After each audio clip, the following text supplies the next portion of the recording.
ஓம் சாயிராம். ஸ்ரீ சாயியை பணிக. அனைவருக்கும் சாந்தி நிலவட்டம். நல்லதே செய்வோம், நல்லதே நடக்கும். சாய்ராம். எல்லோரும் ஹாப்பியாக என்ஜாய் பண்ணிங்களா?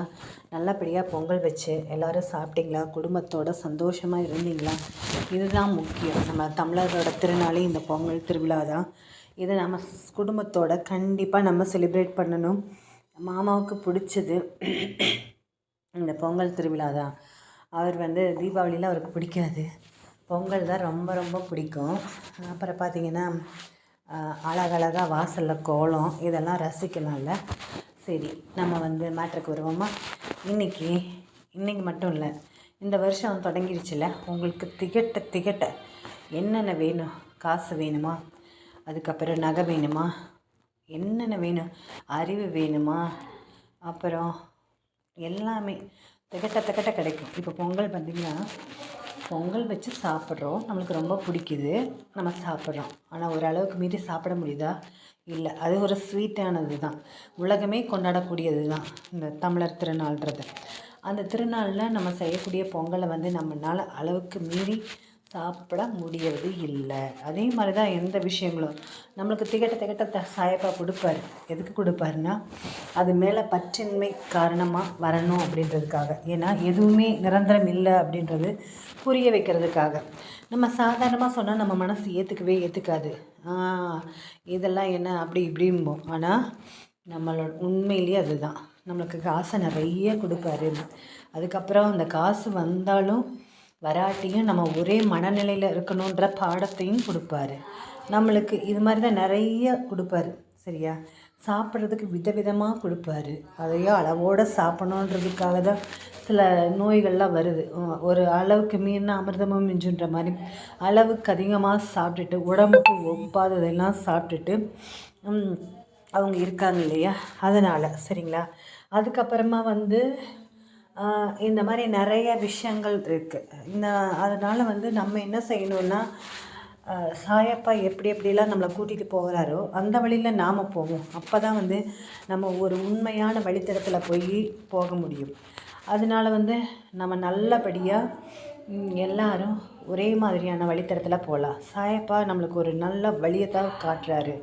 அந்த வழியில் நம்ம போனோம்னா நல்லபடியாக இருக்கலாம். சரிங்களா? அவர் கோபப்படாமல் இருக்கணும். எதையுமே கோபப்படாமல் ஹேண்டில் பண்ணுங்கள். நீங்கள் நினைக்கிறதெல்லாம் நடக்கும். தெரியுமா? பசங்களையெல்லாம் வள்ளுன்னு விழுகக்கூடாது. தட்டி கொடுத்தே வேலை வாங்கணும். சரிப்பா, அப்படியாப்பா, இந்தாம்மா, பிடிம்மா. அது பெரியவங்களாகட்டும் சின்னவங்களாகட்டும், வாப்பா போப்பான்னு பேசுங்க, வாமா போமான்னு பேசுங்க. இல்லைடா தங்கப்பையா அப்படி பேசுங்க, அதுக்கு உருகி போயிருங்க. இங்கே வா எருமை மாடு, அது இதுன்னு பேசினோம்னா கேட்க மாட்டாங்க. நம்ம ஃப்ரெண்ட்ஷிப்பாக நம்ம குழந்தைங்கள வச்சுக்கணும், கணவரை அன்பாக வச்சுக்கணும், மனைவியை அன்பாக வச்சுக்கணும், அம்மா அப்பாவை அன்பாக வச்சுக்கணும். நம்ம உறவுகள் இல்லைன்னா நம்மளால் ஒரு நாள் கூட வாழ முடியாது. இருக்கும்போது தொல்லைன்னு நினைக்கிற நம்ம உறவுகள் எல்லாமே இல்லாதப்போ தான் அதோட மனசு வேதனையும் வலியும் அதிகமாக இருக்கும். நான் எல்லாத்தையும் இழந்துட்டு இப்போ நிற்கிறதுல என் குடும்பம் மட்டும் இருக்குது. ஆனால் இன்றைக்கி என் சொந்தங்கள் எல்லாருமே எங்களை நோக்கி வர ஆரம்பிச்சிட்டாங்க. இதெல்லாம் சாயப்பாவோட பிளஸ்ஸிங்ஸ்னால தான்.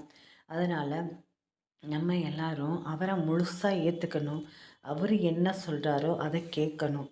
நீங்கள்லாம் தயவு செய்து இந்த சச்சரிதமோ அதுக்கப்புறம் சாயப்பாவுக்கு ஒரு ஆரத்தி மட்டும் எடுங்க.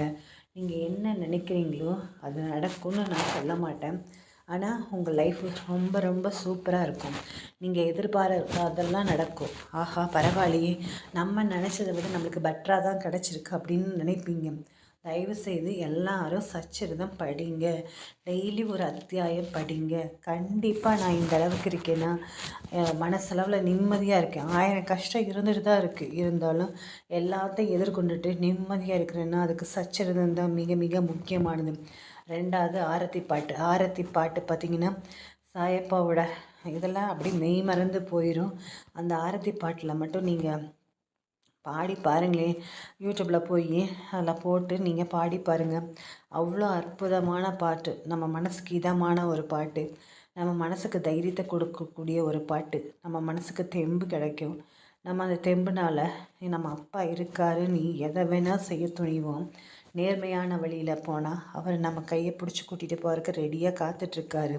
ஆனால் நம்ம எண்ணங்கள் சீராக இருக்கணும், நம்ம பழக்க வழக்கங்கள் ஒழுக்கமாக இருக்கணும், நம்ம பண்புகள் அழகாக இருக்கணும், நம்ம அமைதியாக இருக்கணும், அன்பாக இருக்கணும், அறிவாக இருக்கணும், பண்பாக இருக்கணும், பாசமாக இருக்கணும். இந்த விஷயங்கள்லாம் அடங்கி இருந்தால் தான் அவர் நம்ம கையை பிடிக்கிறதுக்கு சம்மதம் தெரிவிப்பார்.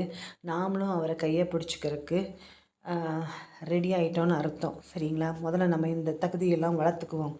அவர் நம்ம மனசுக்குள்ளே வந்துக்கிட்டாரு, பக்கத்தில் தான் நிற்கிறாரு. ஆனால் கையும் பிடிக்கிற தூரத்தில் தான் இருக்குது. அவர் கையும் நம்ம கையும் ஒட்டிகிட்டு இருக்குது. ஆனால் கொஞ்சம் நம்ம ஒரு அடி எடுத்து வச்சோம்னா அவர் கையை பிடிச்சிடலாம். அதனால் நாம் எல்லோரும் அவர் கையை பிடிக்கிறதுக்கு ஆயத்தமாகவும் தகட்ட உங்களுக்கு என்ன வேணுமோ அது எல்லாமே கொடுக்கறதுக்கு ரெடியாக இருக்கார். அதையெல்லாம் வாங்கிறதுக்கும் நம்ம ரெடியாக இருப்போம். நம்ம எல்லோரும் இந்த ஒரு நாளில் சாயப்பாவோட ஆசீர்வாதத்தை பெற்று சீரும் சிறப்புமாக வாழ்வோம் வளமுடன்.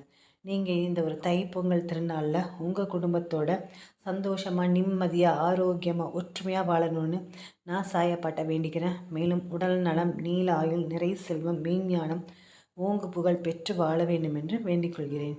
ஜெய் சாய்ராம். சாயப்பாவின் திருவடிகளே சரணம்.